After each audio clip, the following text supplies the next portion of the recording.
And obviously it's a point score. So coaches, most valuable award.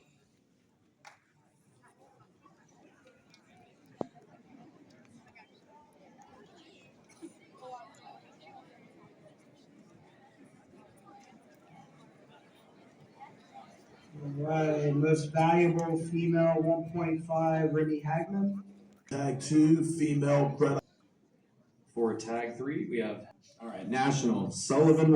For the bronze group, Adeline Jenkins and Santi Ortega Noriega.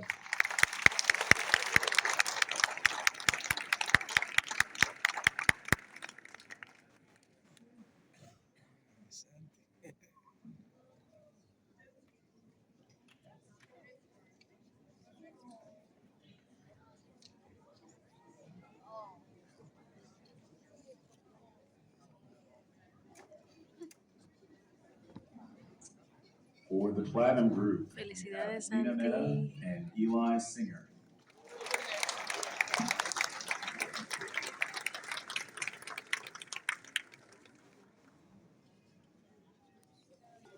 For silver 2, we have Ashley McTeague and Liam Weimer.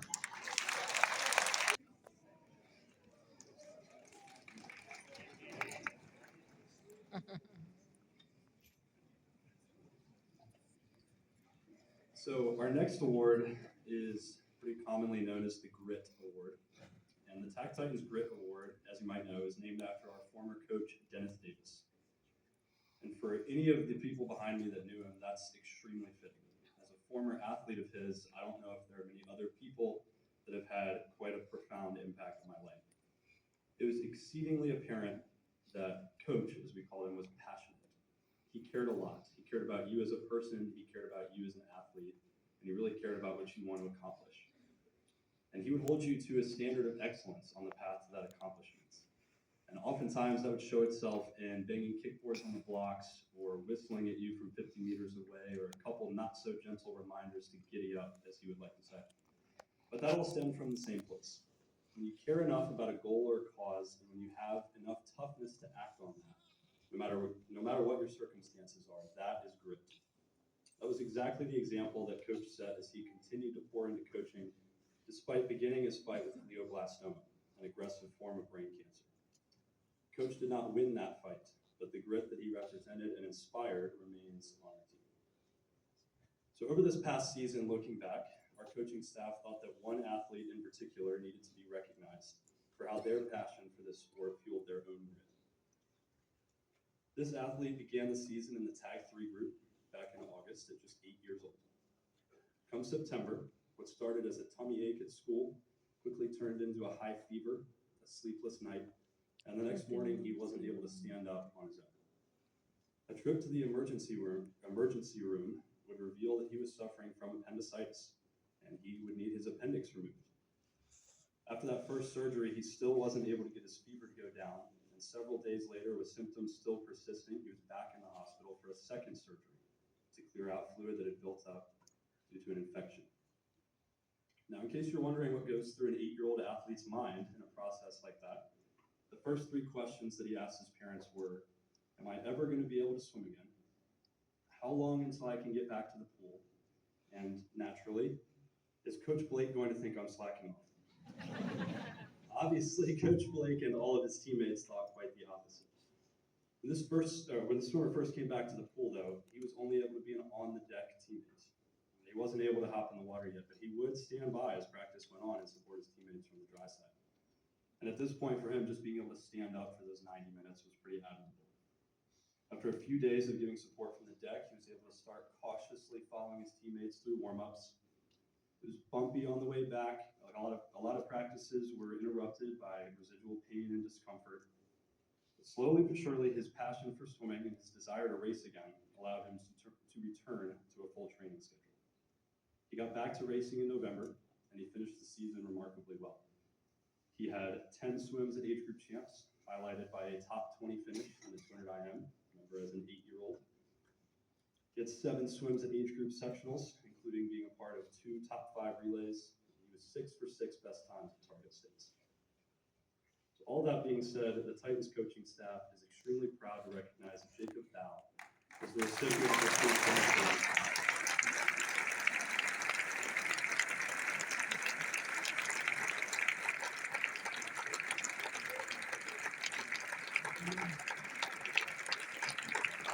I've been a part of this group since April of 2024.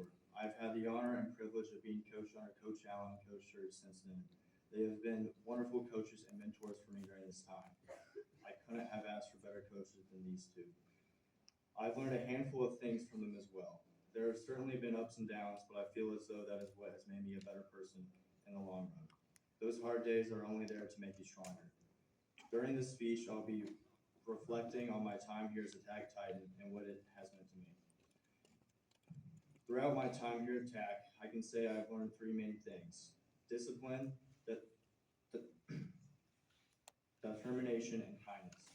If nothing else mattered, these are the three characteristics that I strive for each and every day, whether in the pool or not. Like our mission statement reads, to prepare every swimmer for optimal performance and leadership, both in and out of the water. Since I was given the opportunity to speak today, I'm going to take this time to say thank you to a few of the coaches I've had the pleasure of being coached by over the past few years. Dear Coach Rob, I can remember moving out of the goal group into your group. I was very nervous, mostly because of how loud you yelled. An awesome breaststroke coach for me, one that I won't ever forget. Your patience and knowledge with technique is incredible. Like Coach Allen, I look forward to another great season under your coaching, and I can't wait to see where the season goes.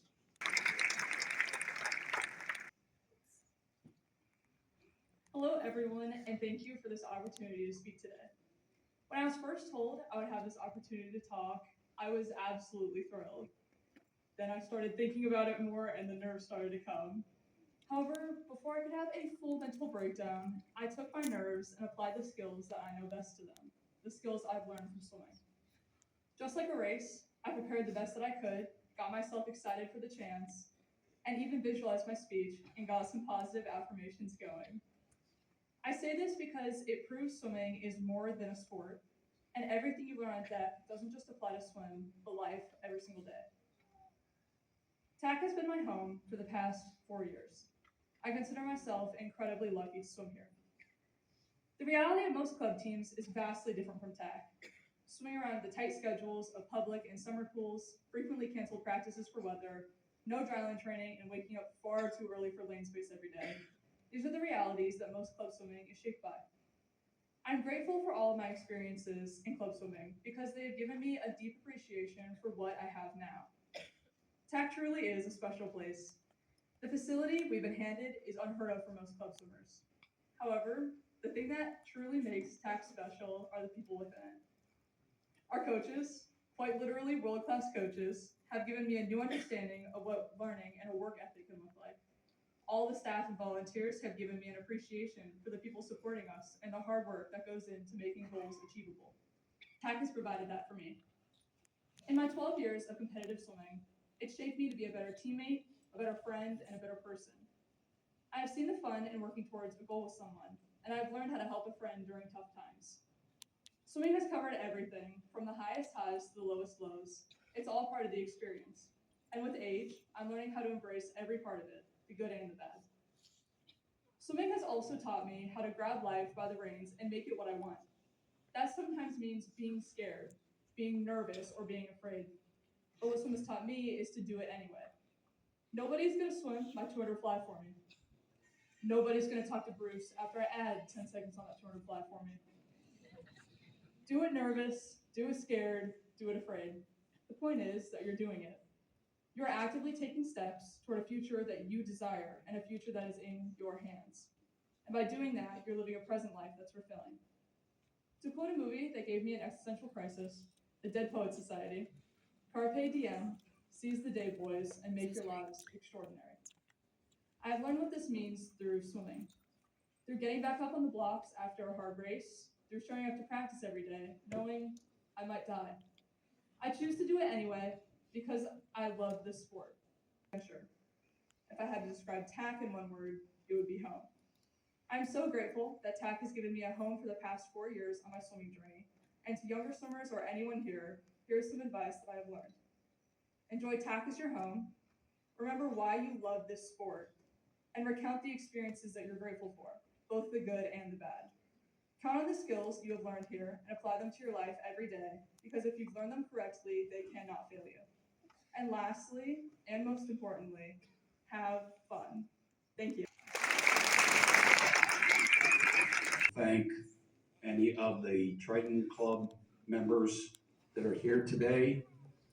That organization has allowed us to do a lot of things that we would not normally be able to do with their funding, anywhere from mental health to dryland stuff.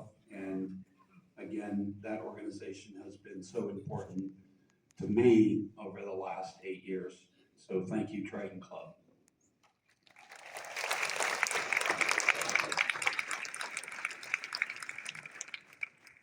Again, we talked a lot about TLC today, and they are the organization that is responsible for putting this program together. What a great venue this is on a beautiful day in April. So again, for all of those TLC members that have had a part in putting this together, I would like to thank you. And matter of fact, if you have, could you please stand up? If you were involved in any way, shape, or form putting this together today, please stand up. Come on, don't be shy. And that's obviously all these coaches sitting behind us. I think the passion for what they do is probably at the top of the list. And again, just from my perspective as supposedly leading the charge, I would like to thank each and every one of these coaches behind me. So one more time.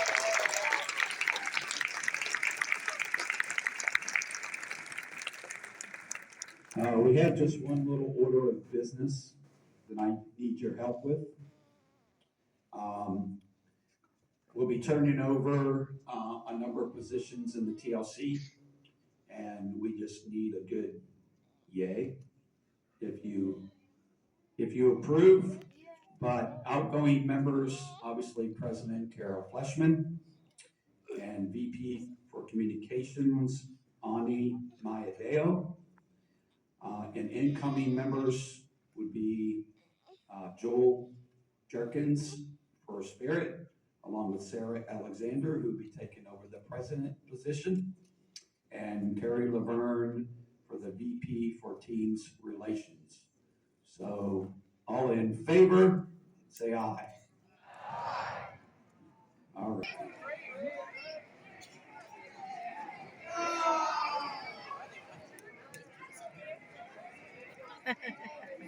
Coach MJ, mira.